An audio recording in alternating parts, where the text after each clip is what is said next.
Britain is warning social media platforms to take action or face consequences after racial abuse targeted Euro 2020 football players. At least 3 England players were subject to online abuse after missing penalties during the final.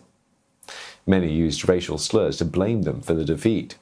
There's been wide condemnation from the team's captain as well as politicians and royalty. Ollie Barrett joins us now from London for more on this. Ollie, authorities want social media companies to hand over details of the offenders. Is that likely? Well, pressure is certainly building on social media companies who say that they are already taking action. Facebook, for example, says it quickly removed comments and accounts directing abuse at England's footballers. Twitter, for its part, says that it took down hundreds of posts which were racist and also suspended a number of accounts as well for violations of its rules. The Football Association says that it wants those companies to go further than that, though, and says that any offenders who are sending racist messages should be banned from those social media platforms for life. The Metropolitan Police is investigating these incidents separately, but all of this does add pressure to these social media firms to take action. It's also worth pointing out, though, that there's a good deal of pressure on the government here in the UK as well, not least because Tyrone Mings, a member of the England squad which reached the final, has openly now in public criticised Home Secretary Priti Patel, claiming that she actually stoked the fires of racism in not wanting to support the team when they were taking the knee before games in the build-up to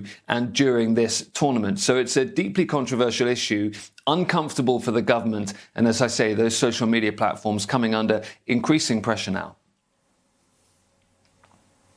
Yeah, certainly is a lot of pressure being applied. Talk us through sort of penalties that these social media companies could potentially face if they don't comply.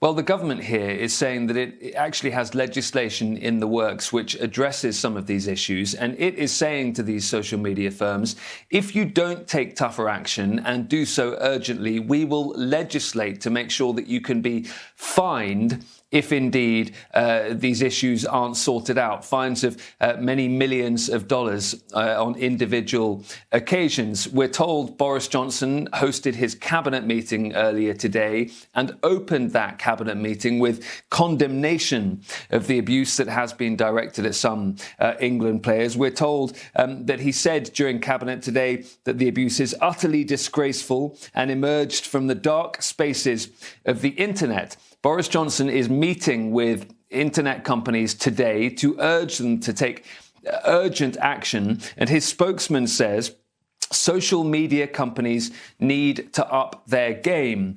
One issue that complicates all of this is that Gareth Southgate, the England manager, has said that some of the abuse directed at England players didn't actually come from this country. He said it came from abroad, and clearly that is going to be, if it continues, something that authorities here in the UK will not be able to clamp down on.